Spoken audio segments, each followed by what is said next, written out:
ఆత్మ ప్రవక్త ద్వారా మాట్లాడుచున్నాడు ఈ కాలంలో. హల్లెలూయా.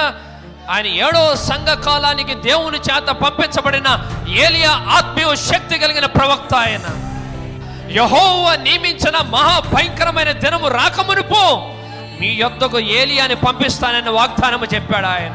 హల్లెలూయా.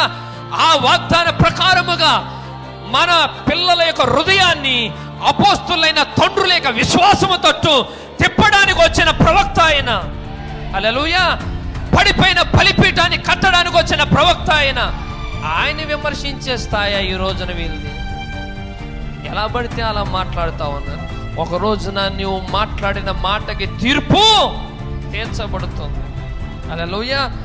ఆ కాలములలో, ఆ యుగములలో క్రీస్తు తన ప్రవక్తలలో గుర్తించబడ్డాడు, యోసేపులో గుర్తించబడ్డాడు. హల్లెలూయా.